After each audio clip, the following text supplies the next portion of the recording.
Juneteenth becoming a holiday. I mean,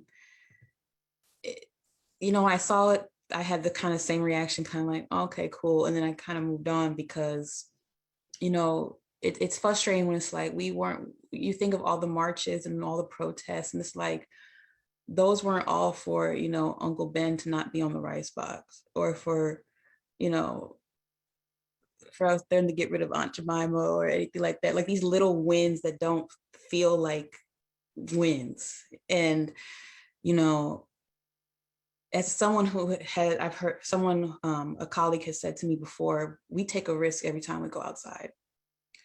So I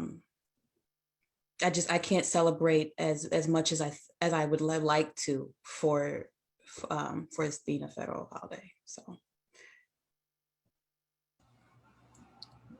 I really agree with what everyone has said. I think it's an example of capitalism um, reshaping itself in response to mass movement, and it picks the most insignificant, least threatening, superficial things that require no structural change at all. And Tamika, I believe, mentioned Cinco de Mayo, and I think that's an apt comparison because Cinco de Mayo is celebrated more in the United States. It is not a very important holiday in Mexico. It commemorates some battle or something, but it's useful in the United States because of the commercial opportunities it provides. White people love wearing sombrero hats and eating tacos and drinking margaritas on Cinco de Mayo and live up all their racist Mexican stereotypes. That's why it's useful. And I think Juneteenth has a real opportunity to become another money making venture for U.S. capitalism to then perform a facade of some kind of inclusivity, right? That really is just political theater or capitalist theater. It does absolutely nothing. It's not going to save anybody's life. And it's probably not even really going to teach. Like I think I saw Mike put in the chat around the political educational opportunities, which I think are real in the Black community and in majority Black communities in the country. That would be a good thing. But for the rest of the country, white people aren't going to learn. They're already trying to, they're challenging critical race theory, right? Like, who knows what is that going to look like, right? As they omit critical race theory and other things. So it's the system doing the least in response to massive outrage. Yeah, and it's precisely the the irony, as Aislinn pointed out, that's most salient to me at this point. Like at this very moment, we're in nationally, we're supposed to be recognizing the end of chattel slavery for Black and African folks in the United States, is at the very same time that we're told that we can't teach about it, right? School districts can't teach the 1619 Project, and so it does raise, some very real questions about how free are we viewed, at least from the folks who are supposedly voting on this legislation and supposedly, recognizing the alleged freedom of Black people.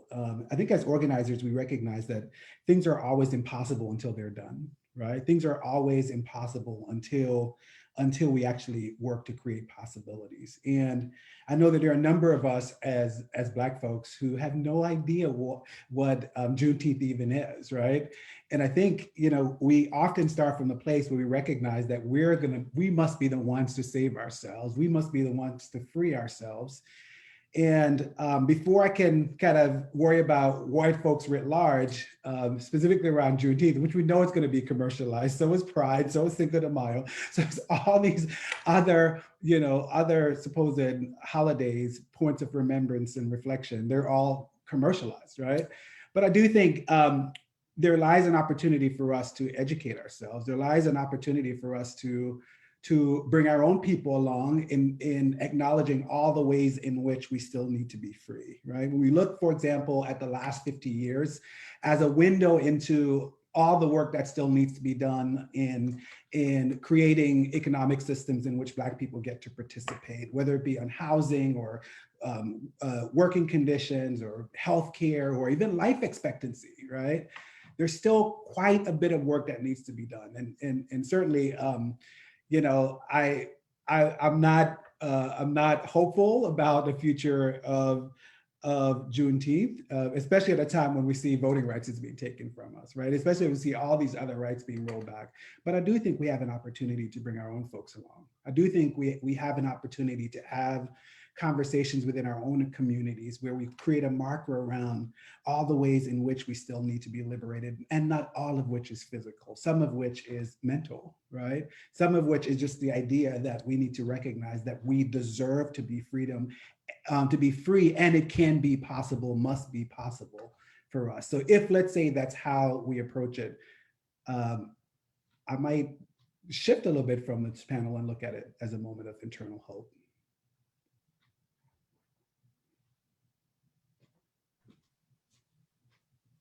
Yes, thank you so much. I mean, wow. Just like I said earlier, I love my people because, you know, here I am thinking, oh, this is a good thing. You know, we celebrate the little wins, and then quickly, skirt, Danielle, my very good girlfriend, puts me on pause and offers, you know, the layer underneath the layers, right? And snaps me back into reality and reminds me of you kind of been here before, so you can't really go with the surface value that has been bestowed as far as passing this as a national holiday. So I really appreciate the gentle call-ins when they happen, because, you know, I'm still learning and growing and still walking in my own personal Black liberation, which is essentially a very personal experience. I really appreciate everyone's shares and comments, and I just want to thank all our speakers, attendants, and encourage everyone to decide on which call to action to follow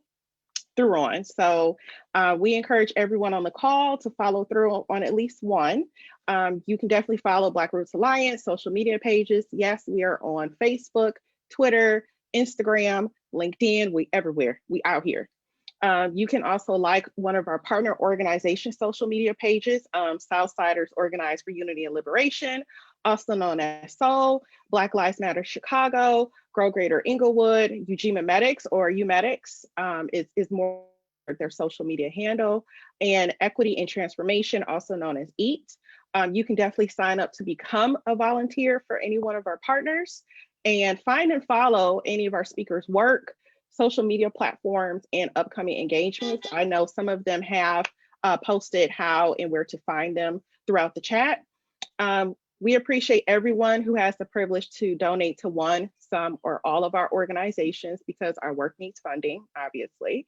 And you can do that through a host of different ways. I believe that our link tree is going to be shared in the chat.